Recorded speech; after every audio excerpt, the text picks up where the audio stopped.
Hello good morning students. जैसे कि आपको पता है कि अभी आपकी ऑनलाइन क्लास चल रही है और ये आपकी जो क्लास है तीसरी चौथी क्लास होगी और इसमें हम लोग पढ़ रहे थे आपका चैप्टर सेकंड आपका क्या है, अम्ल, क्षार और लवण। अम्ल, क्षार और लवण में अब तक आप लोगों ने अम्ल के बारे में पढ़ चुके हैं, क्षार के बारे में भी पढ़ चुके हैं और लवण जिसके बारे में मैंने इसके पहले की वीडियो में आपको पढ़ाया था। तो यहाँ पे कुछ जो लवण है जो हमारे जीवन में क्या होते हैं, बहुत ही उपयोगी होते हैं, उनके बारे में इस वीडियो में पढ़ना चाहेंगे। ठीक है, इस वीडियो में पढ़ेंगे सॉरी। तो यहाँ पे हम पढ़ना है उन सभी लवण के बारे में जो हमारे जीवन में क्या है, उपयोगी हैं। जैसे कि आपका अभी जो कल पढ़ाया गया था, विरंजक चूर्ण पढ़ाया गया आपको कल, ब्लीचिंग पाउडर पढ़ाया गया है इसके पहले, ठीक है, और सोडियम बाइकार्बोनेट पढ़ाया गया है। और आज इस वीडियो में हम लोग पढ़ेंगे सोडियम कार्बोनेट के बारे में। जी हाँ, उसी को बोलते हैं हम लोग क्या, धावन सोडा। दूसरा पढ़ेंगे प्लास्टर ऑफ पेरिस या पीओपी के बारे में। इसको वीडियो को आगे बढ़ाने से पहले मैं आपसे कहता हूँ कि जिन लोगों ने इस चैनल को सब्सक्राइब नहीं किया है तो प्लीज़ चैनल को सब्सक्राइब कर लीजिए, जिससे आपको सभी वीडियो टाइम टू टाइम से मिलती रहेंगी। ठीक है, और उसके पहले जो भी क्लासेस हुई हैं उन सभी भी क्लासेस को आपका क्या करना है, देखना है तो इस चैनल को आप सब्सक्राइब कर लेंगे, आपको सारी वीडियो ही इसी चैनल पर क्या हो जाएंगी, मिल जाएंगे। अब हम पढ़ते हैं सोडियम कार्बोनेट के बारे में। जी हाँ, सोडियम कार्बोनेट क्या है, तो ये सोडियम कार्बोनेट वही सोडियम कार्बोनेट है जिसका साधारण नाम क्या होता है। जी हाँ, इसका साधारण नाम होता है आपका धावन सोडा। क्या होता है, धावन सोडा। सोडियम कार्बोनेट का साधारण नाम होता है धावन सोडा, यानी कौन सा, जो कपड़े धोने में जिस सोडा का हम उपयोग करते हैं वो कहलाता है आपका सोडियम कार्बोनेट। दूसरा, इसका रासायनिक नाम देखेंगे, ये इसका साधारण नाम हो गया। इसका रासायनिक नाम आप लोग जानते हैं, रसायन विज्ञान में जिसके नाम से इस पदार्थ को जाना जाता है। तो रासायनिक नाम इसका हो जाएगा आपका, आपने अगर इसका फॉर्मूला सीखा होगा तो आप लोग जानते हैं, पहले ही पढ़े हैं क्योंकि आपने। तो इसका फॉर्मूला होता है Na2CO3 × 10H2O, यानी इसमें क्या होते हैं, 10 जल के अणु जुड़े रहते हैं। तो इसका रासायनिक नाम हो जाएगा सोडियम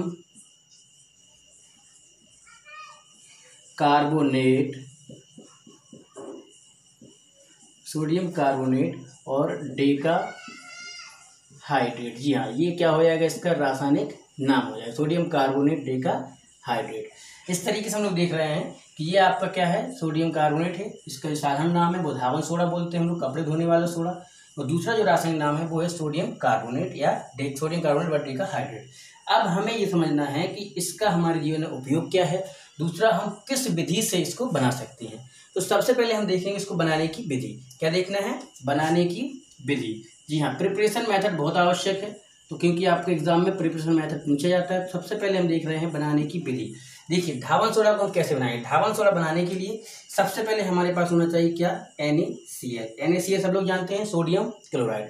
और NaCl में हम क्या करेंगे, इसका जली विलयन बनाएंगे, तो उसमें मिला लेंगे क्या, H2O मिलाएंगे। NaCl सोडियम क्लोराइड के जली विलयन में H2O मिलाएंगे। इसके साथ साथ इसमें हम क्या करेंगे, कार्बन डाइऑक्साइड, दो गैसें चाहिए हमें, कौन कौन सी, CO2 कार्बन डाइऑक्साइड, और दूसरी गैस रहेगी कौन सी हमारी, अमोनिया।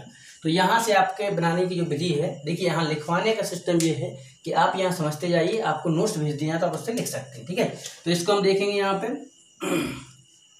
NaCl सोडियम क्लोराइड के जली विलयन में कार्बन डाइऑक्साइड और अमोनिया गैस प्रवाहित करने पर। हाँ, सोडियम क्लोराइड के जली विलयन में आप कार्बन डाइऑक्साइड और जैसे ही अमोनिया गैस प्रवाहित करेंगे तो आपका क्या बन जाएगा, तो आपका बन जाएगा सोडियम बाइकार्बोनेट NaHCO3 प्लस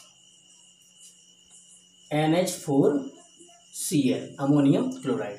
जी हाँ, जैसे ही आप सोडियम क्लोराइड के जली विलयन में कार्बन डाइऑक्साइड और अमोनिया गैस प्रवाहित करेंगे तो सोडियम बाइकार्बोनेट और अमोनियम क्लोराइड आपको प्राप्त हो जाएगा। जी हाँ, अब ये जो आपका सोडियम बाइकार्बोनेट है, इस सोडियम बाइकार्बोनेट को हम क्या करेंगे, गर्म कर लेंगे।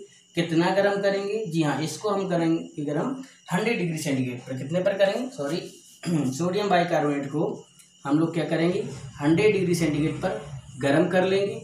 और जैसे ही इसको हम गर्म करेंगे तो आपका सोडियम बाइकार्बोनेट जो है आपका वो टूट जाएगा आपका किसमें, सोडियम कार्बोनेट यानी Na2CO3 में, प्लस साथ में रहेगा CO2 और यहाँ निकलेगा क्या, H2O।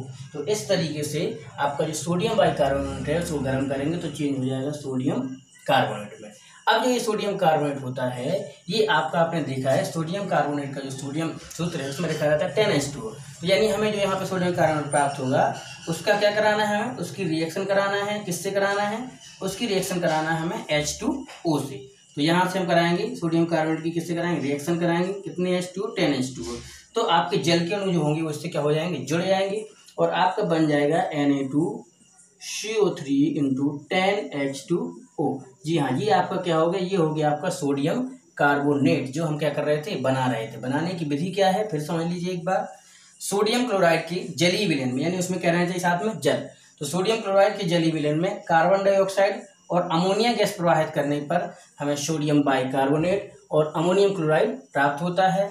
इस सोडियम बाइकार्बोनेट को हम 100 डिग्री सेंटीग्रेड पर क्या करेंगे, गर्म करेंगे, तो हमें सोडियम कार्बोनेट के अणु और कार्बन डाइऑक्साइड तथा जल प्राप्त होगा। फिर जो सोडियम कार्बोनेट प्राप्त हुआ है, उसमें जैसे ही हम जल से रिएक्शन कराते हैं तो जल के अणु क्या हो जाते हैं, इससे जुड़ जाते हैं, इससे संयोजित हो जाते हैं। तो आपका बन जाता है सोडियम कार्बोनेट, या इसे हम कह सकते हैं सोडियम कार्बोनेट डेकाहाइड्रेट। इसी को हम क्या बोलते हैं, धावन सोडा। जी हाँ, तो ये क्या है, आपकी प्रिपरेशन मेथड है, बनाने की विधि है। अब दूसरा हमें क्या करना है, अब लिखना है हम इसके उपयोग, या हमारे दैनिक जीवन में सोडियम जो आपका कार्बोनेट डेकाहाइड्रेट है, इसका उपयोग क्या है। तो इसके हम उपयोग देख लेंगे, ठीक है, ध्यान से देखिए। इसको आप लिख लीजिए या फिर आपके पास नोट्स पहुंच जाएगा। अब हम देखने वाले हैं इसका उपयोग कहाँ किया था। देखिए, सबसे पहले आपको बता दिया जाए कि जब हम इसको क्या बोलते हैं, धावन सोडा बोलते हैं। क्या बोलते हैं, Na2CO3 इंटू 10H2O। इसका नाम क्या है, हम इसको साधारण बोलते हैं धावन सोडा। धावन सोडा का मतलब क्या होता है, धोने वाला सोडा, यानी कपड़े धोने का जो सोडा होता है उससे हम बोलते हैं धावन सोडा। तो इसका पहला उपयोग जो हमें लिखना है, बिना सोचे समझे लिख सकते हैं, क्या, अपमार्जक। अपमार्जक के रूप में। अपमार्जक क्या है, अपमार्जक वो हैं जो कपड़ों को साफ करने के लिए जिनका उपयोग करते हैं, ठीक है। जैसे आपका हो गया साबुन वगैरह हो गया, डिटर्जेंट पाउडर वगैरह, तो इन सबको बनाने में प्रयोग करेंगे किसका, Na2CO3 इंटू 10H2O का। तो पहला उपयोग हो गया इसका कैसे, अपमार्जक के रूप में। दूसरा बहुत महत्वपूर्ण इसका उपयोग होता है आपका सोडियम कार्बोनेट का वस्त्र उद्योग में। जी हाँ, वस्त्र उद्योग में क्या होता है, जो रेशे होते हैं उनको साफ करने के लिए हम प्रयोग करते हैं किसका, सोडियम कार्बोनेट डेकाहाइड्रेट का। और इसके आगे हम देखेंगे दूसरा इसका काम है, यहाँ लिख लेंगे हम लोग किस उद्योग में, दूसरा इसका काम है वस्त्र उद्योग में। जी हाँ, वस्त्र उद्योग में। वस्त्र उद्योग में क्या होता है, इसका काम होता है। इसके अलावा दूसरा इसका महत्वपूर्ण काम होता है कहाँ, वस्त्र उद्योग में, कांच उद्योग में, कांच तथा साबुन बनाने में। हाँ, तो साबुन का आप पहले ही पढ़ चुके हो, साबुन बनाना यानी क्या है, अपमार्जक बनाना, एक ही चीज़ है। तीसरा इसका बहुत महत्वपूर्ण उपयोग है जो हमारे जीवन में होता है, देखिए वो कहाँ होता है, इसका उपयोग किया जाता है अपमार्जक के रूप में, वस्त्र उद्योग में, कांच तथा साबुन बनाने में।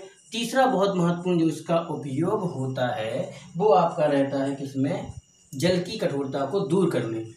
जल की स्थायी कठोरता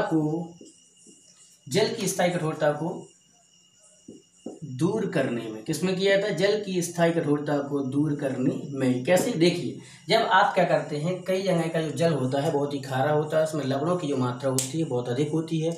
इन लवणों की मात्रा से क्या होता है, जब कपड़े धोते हैं तो वो साफ नहीं होते हैं। लेकिन जैसे ही उसमें हम क्या करते हैं, निरमा, डिटर्जेंट या साबुन का उपयोग करते हैं जल में, तो कपड़े क्या हो जाते हैं, साफ हो जाते हैं। क्यों, क्योंकि जल की जो कठोरता होती है उसको ये डिटर्जेंट कह सकते हैं, या आपका जो धावन सोडा है इसका क्या कर सकता है, उसकी कठोरता को दूर कर देता है। दूसरा आपको बता दीजिए, पुराने समय में जब डिटर्जेंट वगैरह नहीं चलते थे तो कपड़ों को धोने के लिए किसका प्रयोग करते थे, धावन सोडा का प्रयोग किया जाता था। इस धावन सोडा के द्वारा ही क्या किया था, कपड़ों को धोया जाता था।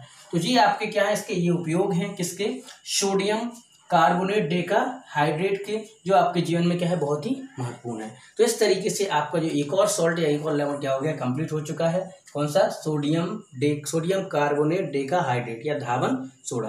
धावन सोडा का उपयोग फिर एक बार समझ लीजिए। बनाने की विधि क्या आपको बताया था, सोडियम क्लोराइड के विलयन में क्या करेंगे, मतलब जलीय विलयन में कार्बन डाइऑक्साइड और अमोनिया गैस प्रवाहित करेंगे तो सोडियम बाइकार्बोनेट प्राप्त होता है। सोडियम बाइकार्बोनेट को हम गर्म करते हैं तो सोडियम कार्बोनेट प्राप्त होता है। सोडियम कार्बोनेट की रिएक्शन कराते हैं किससे, H2O से, जल से, तो आपका sodium carbonate Na2CO3 into 10H2 आपको प्राप्त हो जाता है, और उसी को हम बोलते हैं सोडियम कार्बोनेट डेकाहाइड्रेट या धावन सोडा। इसके उपयोग क्या है, अपमार्जक के रूप में, वस्त्र उद्योग में, कांच उद्योग में और साबुन बनाने में। तीसरा महत्वपूर्ण उपयोग जल की स्थायी कठोरता को दूर करने में। मैंने अभी बताया है आपको कि जिस जगह के जल बहुत ही खारे होते हैं, जहाँ सॉल्ट अधिक होता है, यानी वहाँ के जल क्या होता है, कठोर होते हैं, उनकी कठोरता अधिक होती है, उस कठोरता को दूर करने के लिए हम प्रयोग करते हैं किसका, आपका अपमार्जकों का। अपमार्जक किसके बने होते हैं, अपमार्जक बने होते हैं सोडियम कार्बोनेट डेकाहाइड्रेट के। आगे देखेंगे हम लोग। ये आपका कंप्लीट हो चुका है। अब हमारा जो नेक्स्ट और लास्ट, हाँ, इस चैप्टर का अंतिम जो लवण है, अंतिम सॉल्ट जो रह गया है, उसको लास्ट सॉल्ट है, इसको हम पढ़ लेंगे। क्या है, बहुत इंपॉर्टेंट बहुत है, लेकिन देखिए यहाँ पे इसको हम लोग बोलते हैं, ये नया जो सॉल्ट है दूसरा आपका है प्लास्टर ऑफ पेरिस। जी हाँ, क्या है ये, plaster of Paris. Plaster of Paris को शॉर्ट में हम लोग बोलते हैं POP। अब POP देखिए क्या है, इसी का फुल फॉर्म है प्लास्टर ऑफ पेरिस। सबसे पहले हम समझ लेंगे प्लास्टर ऑफ पेरिस का साधारण नाम। तो हम लोग जो इस नाम से इसको जानते हैं, यही इसका नाम है, प्लास्टर ऑफ पेरिस इसका साधारण नाम है। दूसरा इसका देखेंगे रासायनिक नाम। तो रासायनिक नाम हम आपको बता दें क्या है इसका रासायनिक नाम, ये बहुत महत्वपूर्ण है। रासायनिक जो नाम है ये है आपका कैल्शियम सल्फेट। आपने देखा होगा जिसका रासायनिक नाम क्या है, calcium sulphate, calcium sulphate semi hydrate. जी हाँ, ये क्या इसका रासायनिक नाम है। अब बहुत महत्वपूर्ण है, इसका अणुसूत्र क्या होता है। तो इसका जो अणुसूत्र है वो होता है आपका CaSO4 इंटू हाफ H2O। ये आपका क्या होगा, प्लास्टर ऑफ पेरिस। इसका रासायनिक सूत्र है CaSO4 इंटू हाफ H2O। ठीक है। अब हमें ये देखना है कि ये आपका जो प्लास्टर ऑफ पेरिस है, इसका बनाने की जो मेथड है, इसका बनाने की जो विधि है वो क्या है। दूसरा बहुत महत्वपूर्ण चीज़ है, इसके हमारे जीवन में उपयोग क्या है। तो आप इसको कॉपी कर लीजिए और इसके बाद हम देखने वाले हैं इसकी बनाने की विधि। जी हाँ, आप इसको कॉपी कर लीजिए या फिर आपको नोट्स मिल जाए तो उससे पढ़ लीजिए। अब हम देख रहे हैं इसको बनाने की विधि। जी आइए देखते हैं कैसे हम लोग प्रयोगशालाएं बना सकते हैं क्या, प्लास्टर ऑफ पेरिस। तो प्लास्टर ऑफ पेरिस बनाने के लिए आपको बहुत महत्वपूर्ण है कि आपके पास क्या होना चाहिए, आपके पास होना चाहिए, जी हाँ, जिप्सम होना चाहिए। आपके पास क्या होना चाहिए, जिप्सम। इसको बनाने की ये विधि है। और प्लास्टर ऑफ पेरिस को अगर हमें बनाना है तो हमें क्या करना है, जिप्सम हमारे पास होना चाहिए। जिप्सम जो आपका होता है, इसका फॉर्मूला होता है CaSO4 इंटू 2H2O। और इस जिप्सम को क्या करेंगे, हम लोग गर्म करेंगे। कितना गर्म करेंगे, जी हाँ, 100 डिग्री सेंटीग्रेड पर इसको क्या करेंगे, गर्म करेंगे। तो जिप्सम जो आपका होता है ये आपका टूट जाता है CaSO4 इंटू हाफ H2O, यानी क्या बना देता है, प्लास्टर ऑफ पेरिस। और साथ में जल के अणु क्या हो जाते हैं, इससे कुछ अलग हो जाते हैं। तो ये आपका बन जाएगा यहाँ पे क्या, POP। किससे बनाया गया है इसको, जिप्सम से। तो जी हाँ, अब हमें याद रखना है कि प्लास्टर ऑफ पेरिस का निर्माण किस तरीके से होता है। तो प्रयोगशाला में प्लास्टर ऑफ पेरिस बनाने के लिए हम जिप्सम को 100 डिग्री सेंटीग्रेड पर, 100 डिग्री सेंटीग्रेड पर क्या करेंगे, गर्म कर देंगे। फिर हम क्या करेंगे, जैसे इसको गर्म करेंगे तो हमें प्लास्टर ऑफ पेरिस प्राप्त हो जाएगा। साथ में कुछ जल के अणु रहेंगे, वो क्या हो जाएंगे, अलग हो जाएंगे। तो इस तरीके से हम प्रयोगशाला में बना सकते हैं क्या, प्लास्टर ऑफ पेरिस को बना सकते हैं, इसका निर्माण कर सकते हैं। ठीक है। अब इसमें बहुत महत्वपूर्ण ये है आपका कि इसके गुण देखिए, क्योंकि प्लास्टर ऑफ पेरिस के उपयोग पढ़ना है, दूसरा हमें पढ़ना है इसका गुण किस तरीके का होता है। तो सबसे पहले आपने देखा होगा घरों में जो पुट्टी होती है किस रंग की होती है, दीवारों को चिकना बनाने के लिए, साफ बनाने के लिए उसमें क्या करते हैं, पुट्टी करवाई जाती है, POP पेस्ट लगवाया जाता है। तो इसका पहला उपयोग, सबसे पहले देखेंगे गुण, जिसका देखेंगे सॉरी, वो गुण है इसका क्या होता है, किस रंग का होता है, यह होता है आपका सफ़ेद रंग का। जी हाँ, प्लास्टर ऑफ पेरिस का रंग क्या है, तो यह सफ़ेद रंग का होता है। आपको ज़्यादा परेशान नहीं होना है। जी हाँ, जहाँ भी नया कोई घर बनता है तो दीवारों में क्या हो जाती है, पुट्टी कराई जाती है। वही प्लास्टर ऑफ पेरिस आपके सामने है, उसी को आपको पढ़ना है। तो यह किस रंग का होता है, सबको पता है। पुट्टी किस रंग की होती है, सफ़ेद रंग की। तो इसका मतलब है प्लास्टर ऑफ पेरिस भी किस रंग का होगा, ये सफ़ेद रंग का होगा। दूसरा आपने देखा होगा कि इसमें हम लोग क्या करते हैं, जल मिलाते हैं। तो ऐसा तो नहीं कि जल मिलाने का तुरंत ही घुल जाए, नहीं घुलता ना, इसलिए हम इसको लिखेंगे यह जल में कैसा होता है। तो यह जल में अविलेय होता है। जल में कैसा होता है, यह जल में अविलेय होता है, यानी जल में पूर्ण रूप से नहीं घुलता है। अगर ये जल में घुल जाएगा तो POP जो होना कैसे संभव हो पाएगा, नहीं होगा ना, इसलिए जल में अविलेय होता है। दूसरा इसका बहुत महत्वपूर्ण है कि अगर हमने प्लास्टर ऑफ पेरिस को किससे बनाया है, जिप्सम से बनाया है, और अगर इसमें हम क्या कर दें, जल मिला दें, ठीक है, यानी इससे जस्ट अपोजिट रिएक्शन करना है, तो अगर हम इसमें की क्रिया कराएं किससे, जल से कराएंगे, तो लिखेंगे यह है जल से क्रिया करके। जी हाँ, क्या करेगा, जल से क्रिया करके। जल से क्रिया करने पर क्या हो जाता है, या जल से क्रिया करके जिप्सम से बनाया गया था इसको, तो किसका निर्माण कर लेगा, ये जिप्सम का निर्माण, या जल से क्रिया करके जिप्सम का निर्माण कर लेता है। ये एक बहुत महत्वपूर्ण इसका गुण हो गया आपका। पूछा जाएगा पेपर में, किसी तरीके से पूछ सकते हैं, जिप्सम कैसे बनाएंगे, तो आप लिख सकते हो प्लास्टर ऑफ पेरिस से जिप्सम बना सकते हो। अगर पूछा जाए प्लास्टर ऑफ पेरिस कराएंगे तो जिप्सम को 100 डिग्री पर क्या करेंगे, गर्म कर देंगे, क्या प्राप्त हो जाएगा, पीओपी, प्लास्टर ऑफ पेरिस प्राप्त हो जाएगा। ठीक है, 2 क्वेश्चन एक ही रिएक्शन से बन जाएंगे। अगला हमें देखना है, गुण भी इसके हो चुके हैं, सफेद रंग का होता है भैया, जल में कैसा होता है, अभिलेय होता है, जल में आसानी से ये नहीं घुलता है। दूसरा इसका है, ये जल से क्रिया करके क्या कर लेता है, जिप्सम का निर्माण कर लेता है। किसका करता है, जिप्सम का। अब इसका बहुत महत्वपूर्ण है कि इसका हमारे जीवन में उपयोग क्या है। जी हाँ, इसका उपयोग हम ऐसी जगह पर करते हैं जहाँ किसी और चीज़ का उपयोग कर ही नहीं सकते। कहाँ करते हैं, आइए देखते हैं। इसको आप नोट कर लीजिए, नहीं तो आप चाहे स्क्रीनशॉट भी ले सकते हैं इसका। दूसरा, आपके पास नोट्स तो पहुँचना ही है, तो कोई दिक्कत नहीं है। अब हम देखने वाले हैं उपयोग। जी हाँ, आइए देखते हैं जिप्सम के हमारे जीवन में क्या उपयोग है। जिप्सम जो इतना महत्वपूर्ण एक यौगिक आपके पास है, इसका जीवन में आपके क्या उपयोग है। उपयोग देखेंगे, सबसे पहला उपयोग आपने देखा होगा, आपके आसपास कई जो शैतान टाइप के बच्चे होते हैं थोड़ा, या कोई भी कह सकते हैं, कोई दुर्घटना एक्सीडेंट वगैरह जब होता है तो लोगों की हड्डियां जो होती हैं, अस्थियां क्या हो जाती हैं, इसमें टूट जाती हैं। ठीक है, और उन टूटी हुई अस्थियों को जोड़ने के लिए जब डॉक्टर के पास जाता है तो डॉक्टर किसका प्रयोग करते हैं, उसके ऊपर प्लास्टर चढ़ाते हैं। प्लास्टर किससे बनाया जाता है, प्लास्टर ऑफ पेरिस। जी हाँ, यही प्लास्टर ऑफ पेरिस है जिसका प्रयोग टूटी हुई अस्थियों को जोड़ने के लिए किया जाता है। तो इसका पहला महत्वपूर्ण उपयोग है कि इसका उपयोग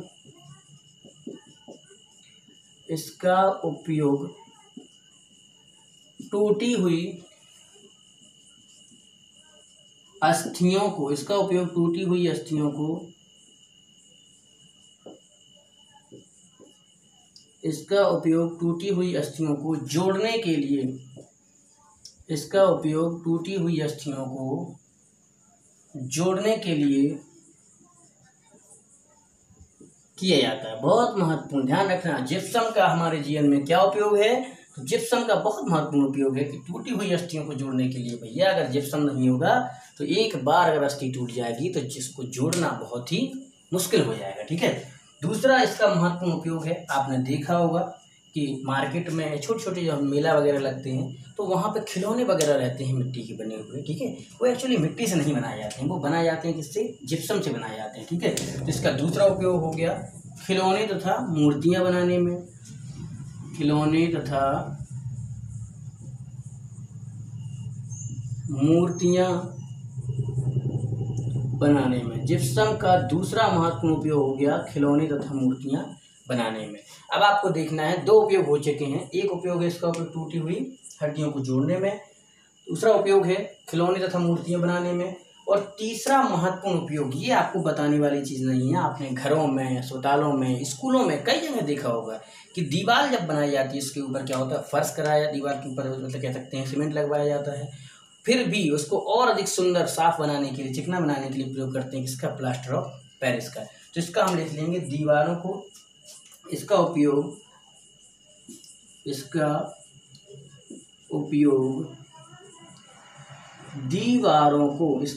दीवारों को क्या बनाने में, चिकना बनाने में किया जाता है। इसका उपयोग दीवारों को चिकना बनाने में,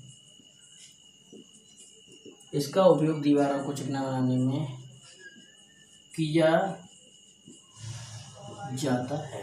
तो इस तरीके से आपकी क्या है, जिप्सम के कुछ उपयोग हैं जो आपके जीवन में क्या होते हैं, बहुत ही महत्वपूर्ण है। इसका एक और उपयोग हो सकता है, आपने घरों में देखा होगा जो छत वगैरह होती है, नीचे से कमरे में देखते हैं टेरेस वगैरह, तो कमरे के अंदर से क्या करते हैं, उसमें अधिक अलग अलग प्रकार की डिज़ाइनें की जाती हैं बहुत सुंदरता बढ़ाने के लिए। तो हम कह सकते हैं दीवारों पर विभिन्न प्रकार की डिज़ाइनों के निर्माण में भी क्या होता है, इसका उपयोग। दीवारों पर विभिन्न प्रकार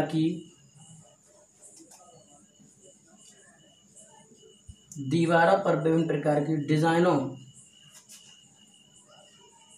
के दीवारों पर विभिन्न प्रकार के डिजाइनों के निर्माण में इसका उपयोग होता है। दीवारों पर विभिन्न प्रकार की डिजाइनों के निर्माण में इसका क्या होता है, उपयोग होता है। हाँ जी हाँ, आपका इस चैप्टर सेकंड में जितने भी टॉपिक थे वो कंप्लीट हो चुके हैं। आज आपका चैप्टर सेकंड क्या हो गया, यहाँ से समाप्त हो गया है। नेक्स्ट वीडियो में हम लोग पढ़ेंगे चैप्टर थर्ड के बारे में।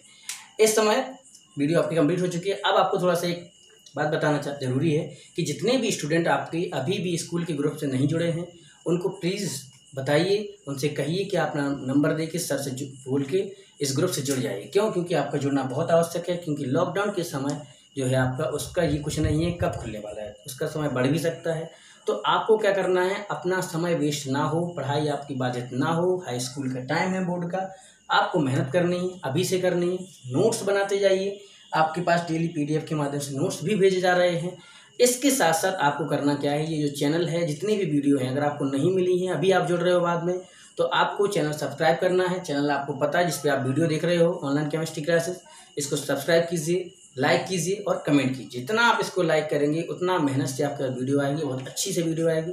हर एक चैप्टर आपको डीपली पढ़ाया जाएगा। ठीक है, काम क्या करना है, जितने भी फ्रेंड्स हैं प्लीज़ उनको शेयर कीजिए, जितने भी आपके कॉन्टैक्ट हैं, जितना आप इसको शेयर करेंगे इस वीडियो को और दोस्तों को बताइए, उतना ही अधिक आपको पढ़ने में मजा आएगा। आपके दोस्त भी क्या होंगे, पढ़ते जाएंगे। Thank you, have a nice day.